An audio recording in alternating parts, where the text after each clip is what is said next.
Hola, ¿qué tal? ¿Cómo está? Gracias por acompañarnos. Me quedo pensando en estos días algo que hablamos la semana anterior relacionado con que toda cosa que uno profundiza está corrompida. Es tremendo. El tema del fentanilo actual, que diríamos es lo último que está pasando, y que realmente es una locura, yo creo que las justificaciones son peores que el mismo hecho, porque el hecho generó, como digo siempre, no puntos de no retorno, que es la vida y la muerte, puntos de no retorno, como fueron 100 muertes casi, y más también, lamentablemente, de muertes, pero el justificativo es peor, porque subestima no solo a las víctimas, sino también a una sociedad toda.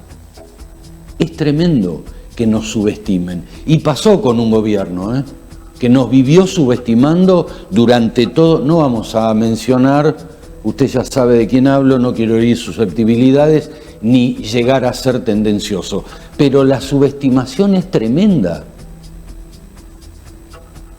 porque muchos piensan que a partir de ellos comenzó el mundo, y esto no es así. O sea, a partir de ellos no comenzó ningún mundo, a partir del dueño de HB Pharma no comenzó el mundo, para que nos subestime y decir que desde un helicóptero tiraron el virus. Pero es una locura. O sea, desde un helicóptero pueden haber arrojado el virus, que fue un atentado. No, es tremendo. Es tremendo porque es no solo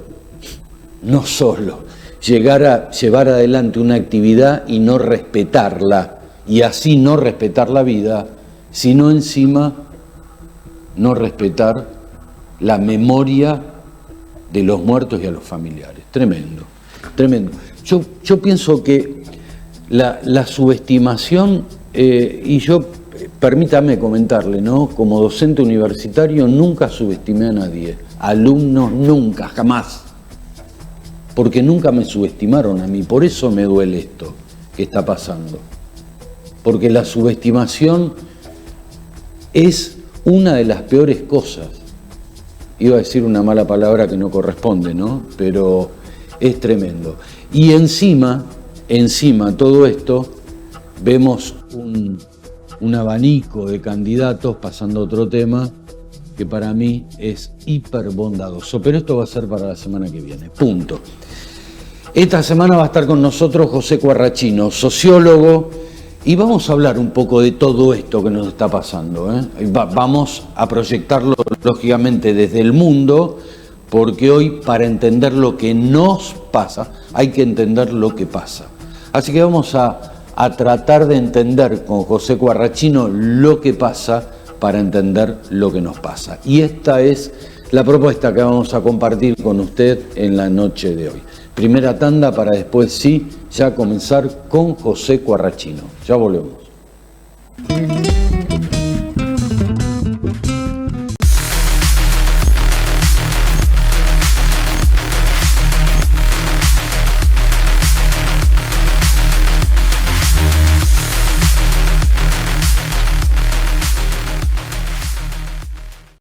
Haciendo un nuevo trabajo de compactación, esto lo estamos haciendo trimestralmente. En este caso, específicamente, estamos haciendo una compactación de vehículos, más de 350 motocicletas y más de 100 autos y rezagos que recolectamos en distintos lugares del distrito, específicamente que provienen de infractores, provienen de penalidades que tienen que ver con la ley de tránsito de la provincia de Buenos Aires, y luego de los plazos que corresponden, estos vehículos, especialmente motocicletas que se retienen en distintos operativos, terminan en una compactación. Así que bueno, trabajo que tiene que ver con el cumplimiento de la ley de tránsito y además con lo que tiene que ver con lo ambiental, la protección de nuestro ambiente, que es esencial para la convivencia de nuestra comunidad.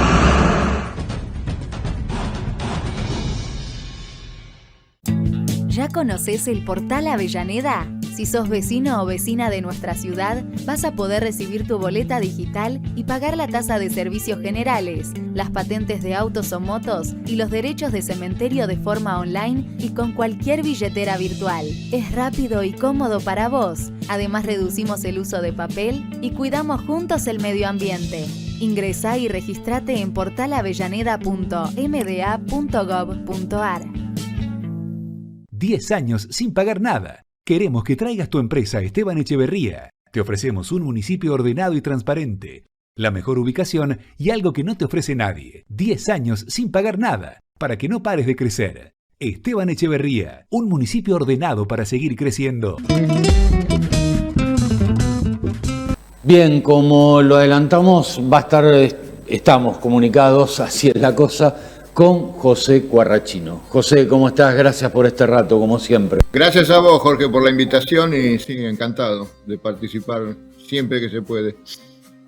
José, nuestras generaciones no están acostumbradas a vivir esto que estamos viviendo y más que nada en lo que es el ámbito político, ¿no? Tanto quiebre, tanta oferta electoral, un abanico, como digo siempre, recontrabondadoso, la legislatura con infinidad, que nunca hubo tantos, monobloques, unibloques, qué sé yo, los nombres que inventan. ¿Cómo ves este escenario de acuerdo a esta realidad, no? Sí, te da la impresión que es un escenario apocalíptico, ¿no? Para los que nos están escuchando, el Apocalipsis es el último libro de la Biblia, del Nuevo Testamento en especial, que habla sobre el fin del mundo, ¿no? De los últimos tiempos. Es un lenguaje teológico con muchas imágenes tomadas de la sabiduría y de la cultura judío-hebraica, ¿no? Del Antiguo Testamento, sobre todo. Y es un texto, digamos, visionario. O sea, no es un texto que describe al pie de la letra lo que va a pasar, sino con mirada, digamos, religiosa, teológica, ¿no? Pero habla de estos acontecimientos que va a haber antes de la manifestación gloriosa del poder de Dios en la tierra, de los cataclismos, ¿no? No solo geológicos, físicos que va a haber en la tierra, sino el derrumbe, digamos, moral y espiritual, ¿no? Yo creo que estamos asistiendo a estamos en una etapa histórica que muy acorde con estos tiempos, ¿no? Donde el mal se desata, dice el texto bíblico, que Dios lo permite para purificación, ¿no? de la humanidad. Y creo que estamos en un periodo así, pero a todo nivel, no solo en el tema político, ¿no? En tema, digamos, cultural, económico, social, ¿no? Estamos viendo cosas que nunca, como dijiste vos, no estamos habituados a verlas. Por ahí los que vinieron atrás de nosotros y los más jóvenes les resulta natural porque han nacido en este desorden, pero para nosotros es muy, muy complicado, porque vivíamos en un mundo con un orden, cierto orden, ¿no? Cosa que hoy no se ve. Porque además no hay límites y frenos morales. Lo que uno ve en los medios de comunicación en el mundo político, ¿no? Las agresiones constantes, las descalificaciones, cosa que uno no veía, o sea, más acá de una discusión ideológica, ¿no? Una discusión doctrinal, lo que acá muchas veces ya son son agresiones personales, ¿no? Que algunos han revelado que están, digamos, es toda una táctica, ¿no? Y una técnica política, ¿no? Para imponer, porque no se busca la armonía sino la imposición, ¿no? De una minoría sobre toda una totalidad, ¿no? Mira, Aristóteles dice en uno de sus textos en la política, cuando no hay polis, para Aristóteles la polis es lo que para nosotros hoy es la patria, no la nación. Y dice la polis es el punto último de evolución del ser humano, el punto perfecto. El ser humano empieza constituyéndose como familia, se va ampliando como aldea, ¿no? Como villa, hoy diríamos como municipio, como provincia, y después termina o culmina la organización de la polis. Que para los griegos la polis era lo que para nosotros es la nación, la patria, ¿no? Y él dice, cuando no hay polis, el ser humano se convierte en una bestia. Y es la más bestia de todas. Si no hay polis, el hombre no tiene contención, no tiene raíces, y entonces sale a la luz, digamos, todo lo que es lo que el mundo judío cristiano habla del mundo del pecado, ¿no? La naturaleza pecadora del ser humano. Y yo creo que estamos viendo esto, ¿no? Que es lo que más nos impacta, porque nosotros vivimos un mundo con un orden, justo o injusto muchas veces, pero tenía un cierto orden. Hoy no hay. Y hoy incluso uno ve que hay figuras políticas, ¿no? Que tienen un liderazgo fuerte, salpicadas con delitos graves y no pasa nada, ¿no? Siguen gobernando. Yo no sé si te acordás, hará 30 años atrás, el jefe de policía de la ciudad de Tokio, en Japón, se suicidó porque uno de sus subalternos había cometido actos de corrupción. Y él se hizo responsable de la corrupción de su subalterno, de su subordinado.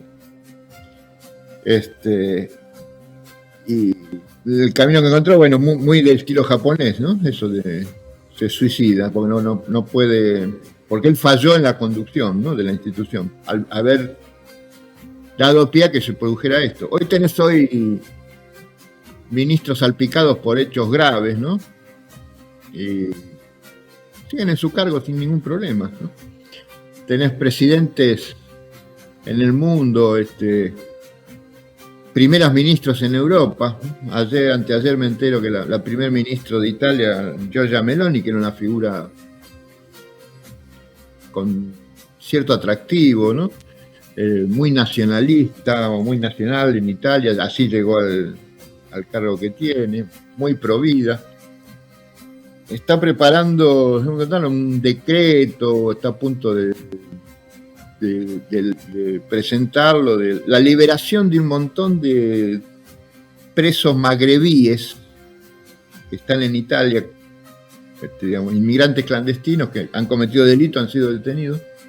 Como las cárceles están muy pobladas, la idea que encontró esta mujer es, lo mejor que encontró como idea es ponerlos en libertad, ¿no?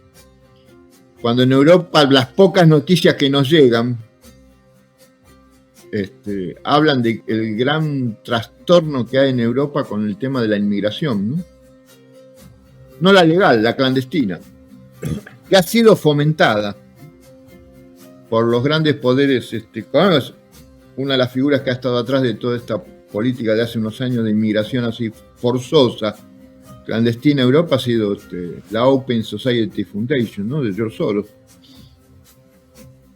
que tiene que ver con un proyecto de trasplantar población no europea, por un lado para ir reemplazando la caída de la natalidad fortísima que tiene Europa desde hace ya algunas décadas, pero además para ir mezclando la población, ¿no? E ir reemplazando la población europea por una población o mezclada o que no tenga raíces con Europa.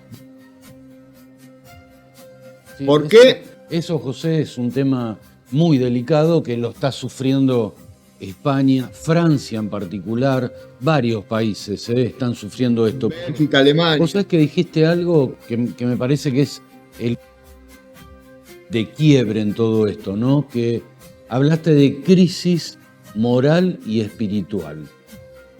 Y yo pienso que eso es muy profundo, porque ¿qué medidas pones en práctica para recuperar? El tema es recuperar lo moral y lo espiritual. ¿Cómo hacer para recuperar? Que es la base nuestra, y de ahí, bueno, la política, la economía, de todo. Pero ¿cómo reencaminar lo moral y espiritual? Bueno, te termino de decir lo que estaba diciendo recién, porque tiene que ver con esto que vos planteás. ¿Por qué se produjo esto y por qué fomentaron esto en Europa? La deseuropeización de Europa. Porque Europa ha sido desde los orígenes de la historia, año, digamos, 3.000, 4.000 años antes de Cristo, hasta Segunda Guerra Mundial, ha sido el centro del cual se ha desarrollado toda la civilización planetaria, no solo de Europa, planetaria, y no solo occidental, de todo el planeta.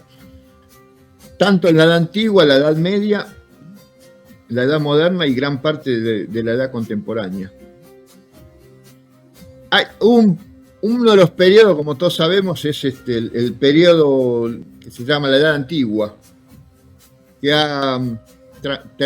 culmina con la caída del Imperio Romano en el año 458 después de Cristo. La invasión bárbara que viene del norte de Europa, que llega hasta Roma, ¿no? Y destroza el imperio. El Imperio Romano desaparece. Y hay unos 2 siglos, siglo y medio, 2 siglos, en Europa que no pasa nada. Europa queda tribalizada. Lo que es Europa, porque no se llamaba Europa, ¿no? Queda tribalizada. ¿Cómo después se desarrolló y llegó a ser Europa lo que es? ¿Y por qué llegó a ser la cuna de la civilización planetaria? Porque la Iglesia Católica, desde Roma, manda misioneros, primero a lo que hoy es a las Islas Británicas, que producen un encuentro cultural con la población nativa, con la población bretona, ¿no? Con la galesa, y que después desarrolla toda una cultura, que esa experiencia después vuelve a Europa Central, ¿no? De Inglaterra, lo que hoy es Inglaterra pasa a Europa Central, evangelizan Alemania, lo que hoy es Europa Oriental, llegan hasta Rusia, lo que hoy es Rusia. Entonces, ¿qué es lo que estoy diciendo con esto? Que el derrumbe que produjo la barbarie fue restaurado y potenciado y perfeccionado lo que era el mundo antiguo, la cultura antigua, greco-romana, greco-latina, por la difusión del cristianismo, ¿no? Que después en la época moderna de Europa llega a América, a través de España. Esa unidad que produjo la Iglesia fue una unidad religiosa espiritual que después da pie a la unidad política. Europa no se entiende, la conformación de Europa como un todo, si no es por el sustrato, por la base espiritual y religiosa que puso el cristianismo. Porque vos vas a ver, hasta hoy en Europa hay muchas, por ejemplo en Italia, hay muchos dialectos, ¿no? Como ya se hablan también en Alemania menos. Es decir, Europa es un gran conglomerado de tribus, ¿no? Que se fue conformando después como una unidad política, pero que no es uniforme, ¿no? Y hoy pienso que estamos en un proceso similar, porque el mundo ha soportado desde ya, poner en medio de la década del 60, del 70, yo lo que llamo una nueva invasión bárbara, esto que se llama en política el nuevo orden mundial. que es la conformación de un poder ultraminoritario para controlar el mundo, tanto desde el punto de vista político como económico y social, ¿no? Y esto provoca, digamos, ¿no?, resistencias. Cuando vos querés quitarle a un pueblo su idiosincrasia, su cultura, no lo invadís militarmente, lo invadís o lo atacás culturalmente, como ha pasado.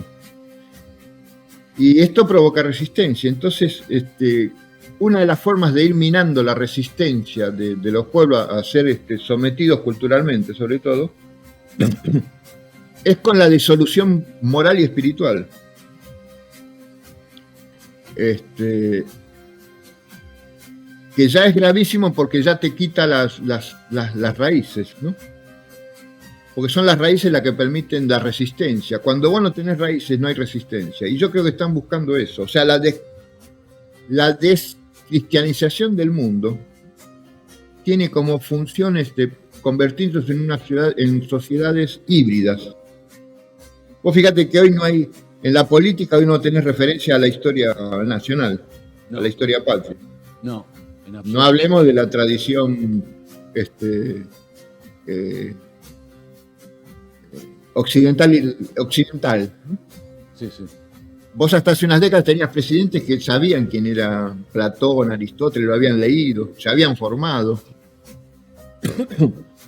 Hoy agarrás a los presidentes de los países del mundo, no tienen ni idea de nada.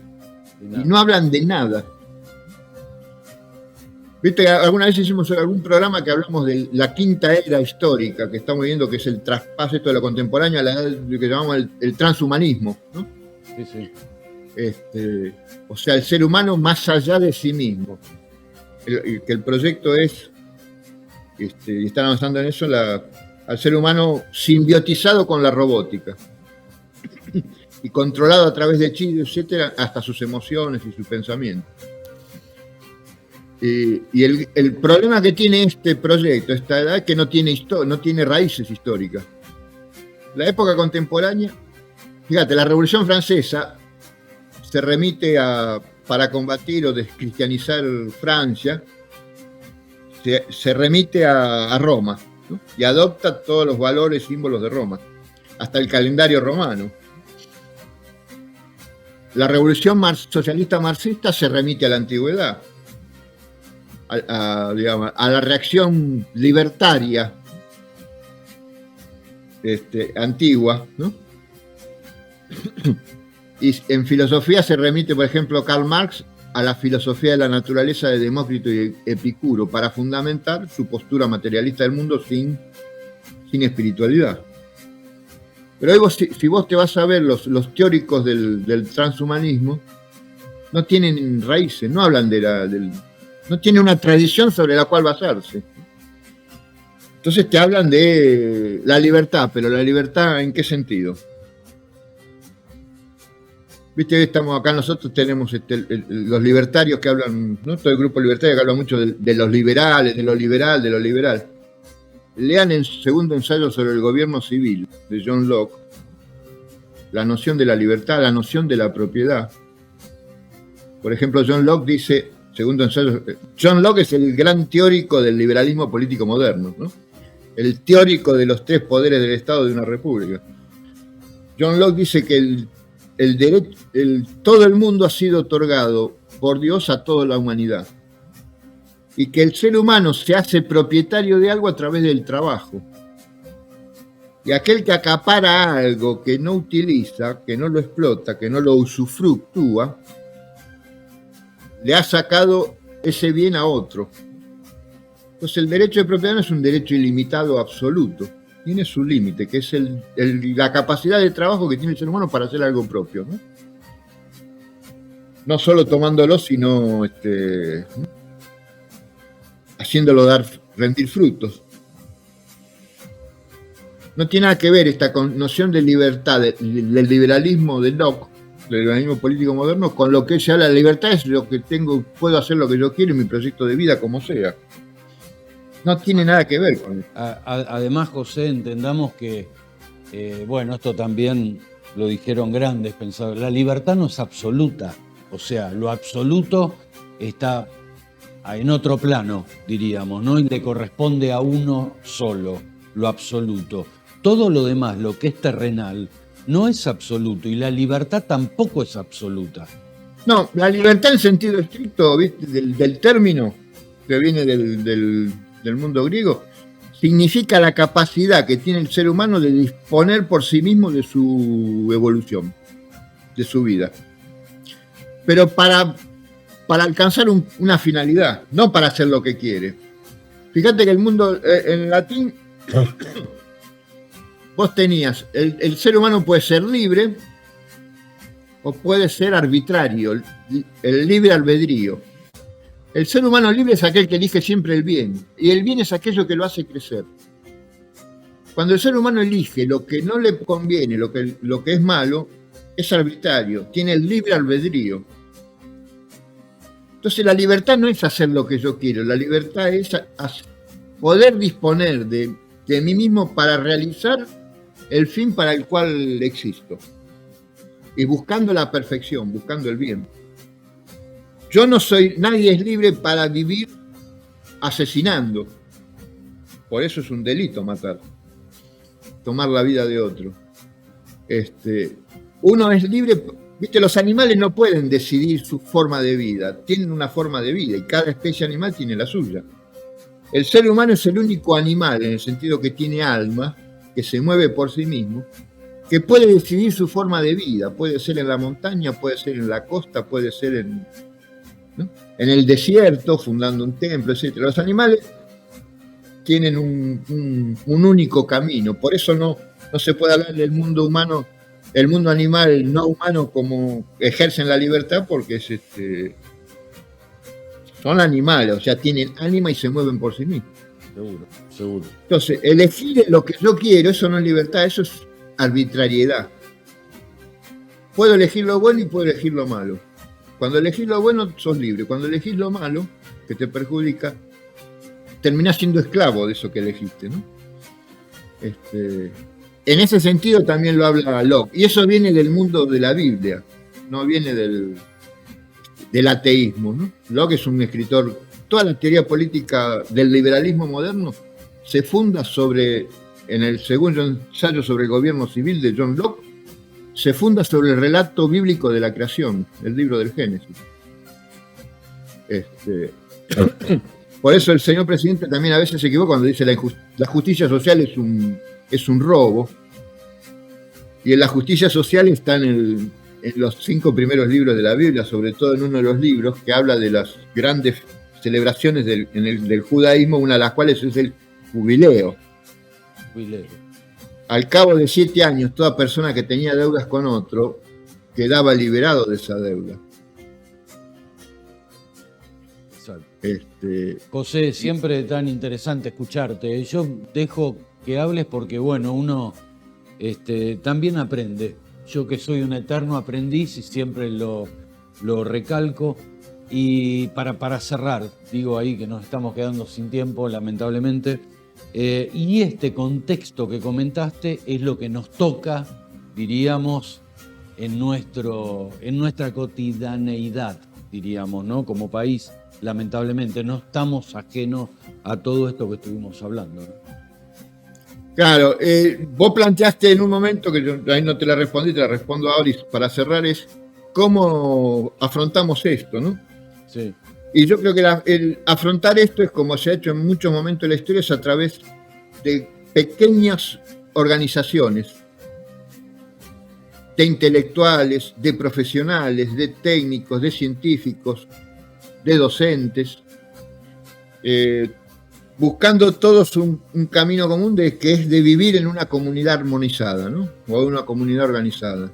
Todos apuntando a un bien común, no buscando la felicidad propia, sino buscando la felicidad ajena. Buscar la felicidad ajena te lleva a encontrar la propia. O sea, este momento en el cual el poder político y económico está hiperconcentrado,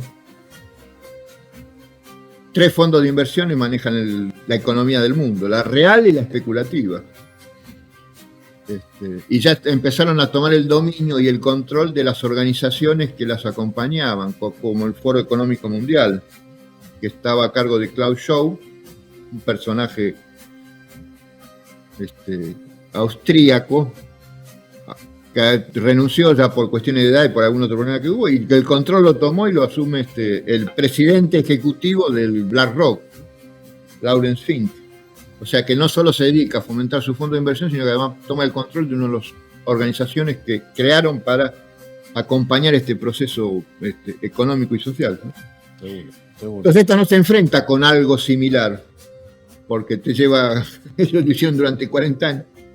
¿Cómo se afronta esto? Como han hecho los pueblos en los grandes periodos, todos los periodos de la historia, y con pequeñas organizaciones que se apoyan en sus raíces históricas, culturales, de valores, morales, y van creando pequeñas organizaciones, no solo de resistencia, sino aparte para producir un renacimiento. Porque el problema de todo esto es que se derrumba. Cuando vos edificás algo sobre el mal, eso termina irremediablemente derrumbado.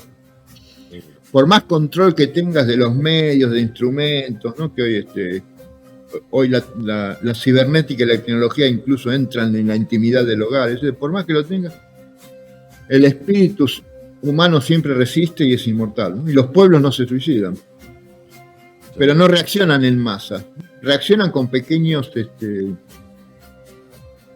organizaciones, ¿no? En base a un trabajo concreto. Yo creo que ese es el camino. Cosa que hoy no hay. En la Argentina tuvimos, ¿no? La década 70 fue la última época en la cual, de un lado y del otro, ¿no? Se organizaban los profesionales, los intelectuales, ¿no? Las élites pensantes. Hoy no tenemos eso, lamentablemente. Que es lo que yo creo que eso es lo que tenemos que hacer, si no va a ser durísimo el futuro. Durísimo. Sí, seguramente. José, nuevamente 1000 gracias por este rato, por tu tiempo, y siempre son temas para pensar y detenernos. Gracias, José. Muchas gracias a vos por la invitación, ¿eh? Muchas gracias. Bien, estábamos comunicados entonces con José Quarrachino. Pausa. Inauguramos el Centro de Atención en Seguridad al Vecino de Ezeiza. En el CASBE vas a poder realizar denuncias sobre nocturnidad, narcomenudeo, seguridad vial y tránsito, violencia de género, necesidades de mayor presencia policial, instalación y uso de la aplicación Ezeiza Segura, alarmas vecinales y tótems. Creamos un espacio novedoso de atención personalizada y exclusiva sobre seguridad. En Ezeiza, seguro, vivimos mejor.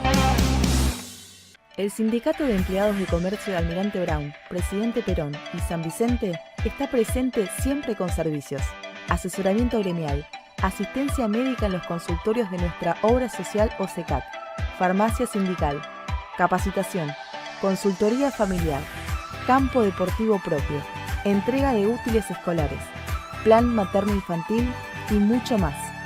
Afiliate y sumate a este gran equipo. Juntos somos más.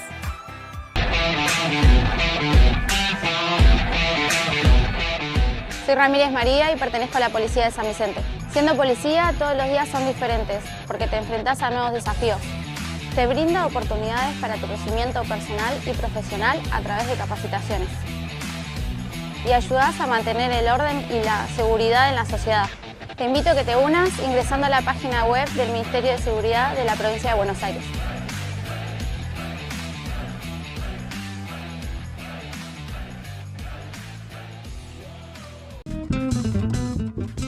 Bien, hasta acá llegamos. Gracias por habernos acompañado. Nos reencontramos dentro de 7 días. Chau. Hasta la semana próxima.